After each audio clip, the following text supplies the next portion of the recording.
Finance అనంగానే మనకి investments, stocks, ETF ఇలాంటి చాలా రకాల పేర్లు వింటూనే ఉంటాం. ఫస్ట్ ఆఫ్ ఆల్ వాటి గురించి తెలియకుండా మనం వాటి మీద ఇన్వెస్ట్ చేయడం వల్ల ఎటువంటి యూజు లేదు. రైట్? సో, ఫస్ట్ వాటిని అర్థం చేసుకోవడానికి ట్రై చేద్దాం. అది కూడా సింపుల్ లాంగ్వేజ్‌లో అండ్ కోరిలేట్ చేస్తూ మాట్లాడదాం. First stock. Let's say XYZ అనే ఒక కంపెనీ ఉంది.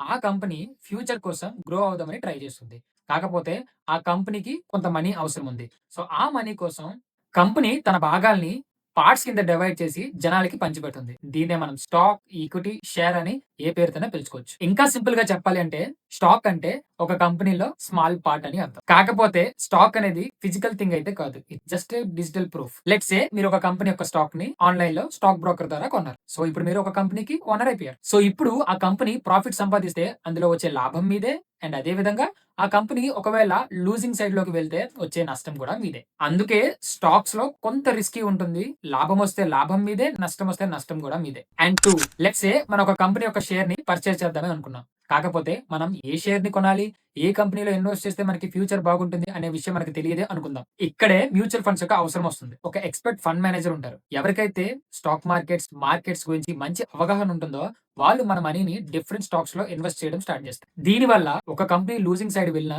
ఇంకొక కంపెనీలో ప్రాఫిట్ వచ్చి నీ లాస్ అనేది కవర్ అయిపోతుంది. మ్యూచువల్ ఫండ్స్ ఒక బాస్కెటే అనుకుందాం. ఆ బాస్కెట్‌లో చాలా రకాల కంపెనీ యొక్క స్టాక్స్ ఉన్నాయనుకుందాం. ఈటీఎఫ్ కూడా ఇదే మాదిరిగా పనిచేస్తుంది.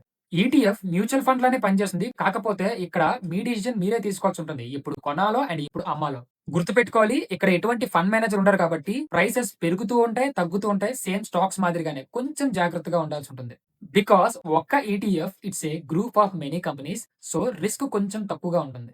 Finally SIP systematic investment plan. ఇదేమి స్టాక్స్, మ్యూచువల్ ఫండ్స్, ఈటీఎఫ్ లా కొనే ఆప్షన్ అయితే కాదు. It's just a process.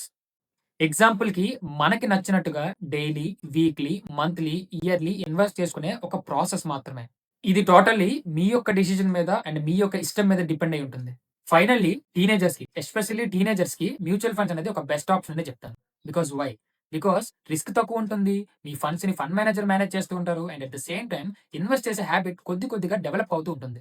హ్మ్. లైక్ చేయండి, షేర్ చేయండి అండ్ మీకు ఈ వీడియో ఎలా అనిపించిందో కింద కామెంట్ చేసి ఫాలో చేసి వెళ్ళడానికి ట్రై చేయండి. ఎందుకంటే రాబోయే రోజుల్లో నేను కూడా వీడియోస్ చేయడానికి ఒక బూస్టప్‌లా ఉంటుంది.